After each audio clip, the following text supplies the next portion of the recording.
बोलोगे।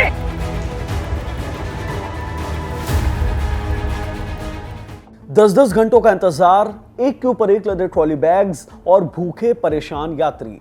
भारत के किसी भी एयरपोर्ट पर जाओ तो अभी आपको यही नजारा दिखेगा।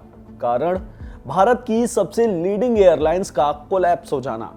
नीली चिड़िया के नाम से मशहूर इंडिगो इंडियन एविएशन की 64% हिस्सेदारी रखती है। यानी अगर भारत में 100 लोग प्लेन में यात्रा कर रहे हैं तो उनमें से 64 लोग इंडिगो को चुनते हैं। और इसलिए इंडिगो का कोलैप्स होना सिर्फ एक एयरलाइंस का कोलैप्स होना नहीं है, ये ऐसा है मानो इंडिया की एविएशन इंडस्ट्री ही कोलैप्स हो गई है। पंक्चुअलिटी, सस्ती लेकिन बेहतरीन सर्विस के चलते लोगों के बीच अपना नाम बनाने वाली इंडिगो ने शायद आज से पहले अपने यात्रियों को कभी इतना परेशान नहीं किया होगा। कारण स्टाफ की कमी। ऊपर से तो यही कहा जा रहा है कि एयरलाइंस के पास पायलट्स और फ्लाइंग क्रू की कमी हो गई है, लेकिन तह तक जाएं तो समझ में आता है कि कारण तो नया सरकारी नियम है, जो वैसे तो पायलट्स और फ्लाइंग क्रू की सुविधा के लिए बनाए गए थे, लेकिन इंडिगो की लापरवाही के चलते हजारों यात्री एयरपोर्ट पर परेशान हो रहे हैं। लेकिन एक सवाल जो हम सबके मन में है, सिर्फ इंडिगो ही क्यों? इस नए सरकारी नियम का असर सिर्फ इंडिगो पर ही क्यों हुआ? क्यों सिर्फ इंडिगो की ही फ्लाइट्स कैंसिल हुई?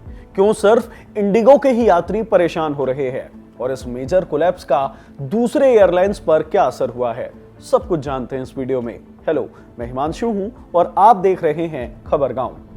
सबसे पहले तो यह समझ लीजिए कि इंडिगो की फ्लाइट कैंसिलेशन का सिलसिला अभी पिछले 2-3 दिन से शुरू नहीं हुआ। पिछले महीने यानी नवंबर 2025 में भी इंडिगो के 1232 उड़ानें रद्द हुई थी, जिसमें बहुत बड़ा कारण भारत सरकार का यही नया कानून था। डीजीसीए के मुताबिक अभी इंडिगो की दिन भर में करीब 2300 उड़ानें होती है, जिसमें वो रोजाना करीब 3,80,000 यात्रियों को लाता ले जाता है। आज उनके फ्लीट में 400 से ज्यादा प्लेन्स मौजूद है। इंडिया की सबसे बड़ी एयरलाइन। इंडिगो की सक्सेस स्टोरी के लिए हमने एक अलग से वीडियो बनाया है, जिसे आप ऊपर आई बटन पर क्लिक करके देख सकते हैं। अभी सीधे ये जानने की कोशिश करते हैं कि नए सरकारी नियम का असर सिर्फ इंडिगो पर ही क्यों हुआ है। सबसे पहले आप नियम को समझ लीजिए। FDTL यानी कि फ्लाइट ड्यूटी टाइम लिमिट, ये कोई नया नियम नहीं है, दशकों से चला आ रहा है। बस सरकार ने अभी इसमें कुछ बदलाव किए हैं। हालांकि उसे संसद के इंटरवेंशन के बाद तत्काल प्रभाव से वापस ले लिया गया है, लेकिन उसका असर अभी भी जारी है। Directorate of civil aviation DGCA सरकार की वो गवर्निंग बॉडी जो भारत में उड़ानों को कंट्रोल करती है, उसने किसी भी पायलट या दूसरे किसी भी फ्लाइंग क्रू के वर्किंग आवर्स तय कर रखे हैं। यानी हफ्ते में कितने घंटे वो प्लेन उड़ा सकते हैं या फिर कितने घंटे वो क्रू काम कर सकता है, ये सब कुछ सरकार ने पहले ही तय कर रखा है। इसी को FDTL कहा जाता है। पहले नियम कहता था कि पायलट को हफ्ते में 36 घंटे की छुट्टी मिलेगी ही मिलेगी और वो हफ्ते में 6 बार नाइट लैंडिंग कर सकेगा। और इसी के हिसाब से सारे एयरलाइंस अपना रोस्टर तैयार करते हैं। ठीक वैसा ही रोस्टर जैसे हमारे आपके ऑफिस में बनता है, शिफ्ट टाइमिंग और वीक ऑफ्स तय होते हैं। जून 2024 में DGCA ने कहा कि FDTL में बदलाव करने हैं, क्योंकि अभी पायलट्स को जितना आराम मिल रहा है वो काफी नहीं है। इसलिए पायलट्स को जो हफ्ते में 36 घंटे का आराम मिलता है उसे बढ़ाकर 48 घंटे कर दो, और जो हफ्ते में 6 नाइट लैंडिंग की परमिशन दी है उसे कम करके 2 कर दो, ताकि पायलट को और ज्यादा आराम मिल सके। एविएशन इंडस्ट्री में नाइट माना जाता है रात 12 बजकर सुबह 5 बजे के बीच को। DGCA ने इसे भी 1 घंटे बढ़ा दिया, 12 बजे से सुबह 5 के बजाय 6 बजे तक कर दिया है। लेकिन इन नए नियमों का सारे के सारे एयरलाइंस ने विरोध किया। दलील दी गई कि अचानक से ज्यादा स्टाफ कहां से लेकर आएं, क्योंकि नए नियम के हिसाब से उन्हें और ज्यादा पायलट्स की शिफ्ट लगानी पड़ती और उसके लिए नई हायरिंग भी करनी पड़ती। इसलिए नया FDTL लागू करने के लिए वक्त मांगा गया। DGCA ने भी सहमति दे दी। तय हुआ कि नए नियम 2 चरण में लागू किए जाएंगे। पहला चरण जुलाई 2025 में और दूसरा चरण अभी नवंबर 2025 में। जुलाई वाले चरण में शिफ्ट टाइमिंग वाला नॉर्म्स लागू किया गया, यानी पायलट्स को मिलने वाले आराम को 36 घंटे से बढ़ाकर 48 घंटे कर दिया। इसे इंडिगो ने आराम से पार भी कर लिया। रोस्टर उस हिसाब से एडजस्ट कर लिए उन्होंने। लेकिन नवंबर वाले में इंडिगो नाकाम साबित हुआ। नवंबर वाले में रेड आई फ्लाइंग वाले नॉर्म्स थे। बोलचाल की भाषा में कहें तो नाइट लैंडिंग वाले नियम लागू हो गए, जिसमें पायलट्स को हफ्ते में अब 6 नहीं बल्कि 2 नाइट लैंडिंग की ही परमिशन थी। यहीं से इंडिगो का मामला बिगड़ गया और इसी कारण नए नियम का सबसे ज्यादा असर इंडिगो पर ही देखने को मिला। कैसे, ये समझते हैं। जैसे कि हमने पहले ही बताया, इंडिगो इंडियन एविएशन मार्केट में 64% हिस्सेदारी रखती है, सबसे बड़ी प्लेयर है। भारत में सबसे ज्यादा उड़ानें इंडिगो के पास ही हैं और सबसे ज्यादा स्लॉट्स भी। रात में उड़ने वाली भी सबसे ज्यादा फ्लाइट्स इंडिगो की ही है। अब जब सरकार ने रेड आई लैंडिंग या कहें नाइट लैंडिंग 6 से घटाकर सिर्फ 2 कर दी, तो इंडिगो के पास पायलट्स की कमी हो गई, क्योंकि इंडिगो एक ऐसी एयरलाइन है जो पत्थर से भी पसीना निकाल देती है।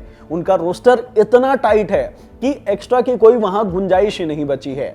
इसलिए नवंबर में जैसे ही डीजीसीए ने एफडीटीएल का दूसरा चरण लागू किया, तो इंडिगो के पास बैकअप में कोई पायलट से नहीं बचे, क्योंकि उन्होंने पहले से नए पायलट्स की हायरिंग कर ही नहीं रखी थी। ऊपर से पायलट्स के काम के घंटे यानी वर्किंग आवर्स भी कम कर दिए गए थे। ऐसे में किसी भी फ्लाइट के लिए एक ऐसा पायलट खोजना जिसके पास नाइट लैंडिंग का कोटा बचा हुआ हो और वर्किंग आवर्स भी मौजूद हो, वो इंडिगो के लिए एक टास्क हो गया। फ्लाइट देर होने लगी और फिर इसने एक डोमिनो इफेक्ट पैदा कर दिया। डोमिनो इफेक्ट यानी मान लो कि दिल्ली से मुंबई जाने वाली एक फ्लाइट पायलट की कमी के चलते 3 घंटे लेट हो गई। अब जो फ्लाइट 3 घंटे लेट से मुंबई पहुंची थी, वो आगे मुंबई से हैदराबाद जाने में भी लेट हो गई। अब जब घंटों की लेट लतीफी के बाद हैदराबाद फ्लाइट पहुंची, तो पता चला कि वहां के पायलट का वर्किंग आवर फिर से खत्म हो गया है। फिर नया पायलट खोजा गया। अब ऊपर से नाइट लैंडिंग वाला वक्त भी आ गया था। अब ऐसे में पायलट खोजना जिसके पास वर्किंग आवर साथ ही साथ नाइट लैंडिंग का कोटा भी हो, ये इंडिगो के लिए टास्क बन गया, क्योंकि उसने बैकअप में नए पायलट्स की भर्ती की ही नहीं थी और फ्लाइट कैंसिल होने लगी। FIA federation of Indian pilots ने तो इंडिगो पर ही सीधा सीधा आरोप लगाया है। उन्होंने कहा है कि उन्हें 2 साल से पता था कि नए नियम आने वाले हैं। इसके बावजूद इंडिगो ने नए पायलट्स की भर्ती नहीं की, न ही मौजूदा पायलट्स का वेतन बढ़ाया, जबकि कंपनी के बड़े अधिकारियों का वेतन 2 गुना कर दिया था। FIA ने सीधा सीधा आरोप लगाते हुए कहा कि एयरलाइन जब चाहे तब अपने फ्लाइट कैंसिल करके गवर्निंग बॉडी पर दबाव बना सकती है, ताकि उनके लिए बनाए जा रहे नियमों का वापस ले लिया जाए या उसमें ढील दे दी जाए। ALPA airline pilot association of India ने भी सेम यही आरोप लगाया है।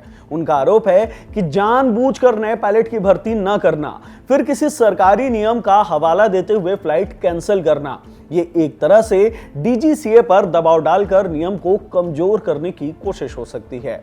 इसलिए कहा जा रहा है कि कॉस्ट कटिंग और पत्थर से भी पसीना निकालकर पैसे कमाने वाली इंडिगो ने जानबूझकर ऐसा माहौल बनने दिया ताकि लोग परेशान हो, फिर सरकार को अपना नियम वापस लेना पड़े या फिर उसमें कोई ढील देनी पड़े और इंडिगो की कमाई में कमी ना आए, क्योंकि ज्यादा पायलट, ज्यादा क्रू यानी ज्यादा सैलरी और मुनाफे में कमी। हालांकि ये बस एक आरोप है। इंडिगो ने अब तक 2 बार सार्वजनिक तरीके से माफी मांग ली है और कहा है कि फरवरी तक हालात दुरुस्त हो जाएंगे। लेकिन ये भी एक डराने वाली बात है।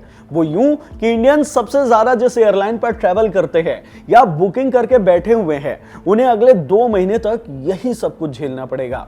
ऐसे में विमानन मंत्रालय ने FDTL के नए नियम तत्काल प्रभाव से वापस ले लिए हैं। यानी कि अगर यह आरोप सही है कि इंडिगो ने ऐसा जानबूझकर किया है ताकि नियम में ढील मिले, तो वो इसमें कामयाब हो गई है। लेकिन एक सवाल का जवाब अब तक नहीं मिला, इस नए नियम का असर दूसरी एविएशन कंपनियों के ऊपर क्यों नहीं पड़ा, और अगर पड़ा भी तो मिनिमम क्यों रहा। देखिए, एयर इंडिया, आकाशा, स्पाइस जेट जैसी इंडियन एयरलाइंस कई सारी समस्याओं से पहले से ही जूझ रही है।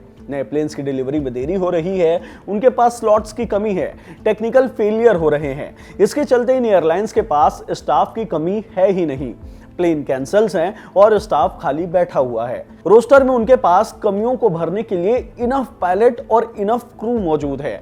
भारत की दूसरी सबसे बड़ी एयरलाइन एयर इंडिया अभी अपनी कैपेसिटी से करीब आधे पर काम कर रही है।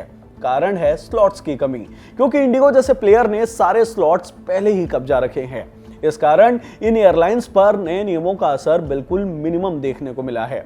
और तो और इन एयरलाइंस ने अब मौके का फायदा तक उठाना शुरू कर दिया है। 10,000 के टिकट अचानक 60-60 हजार रुपए में बेचे जा रहे हैं। जैसे दिल्ली से बेंगलुरु के टिकट के दाम 40,000 तक पहुंच गए हैं, जबकि बेंगलुरु से दिल्ली की फ्लाइट 70,000 तक की मिल रही है। दिल्ली से चेन्नई 82,000 तक, दिल्ली से मुंबई 56,000 रुपए तक पहुंच गया है।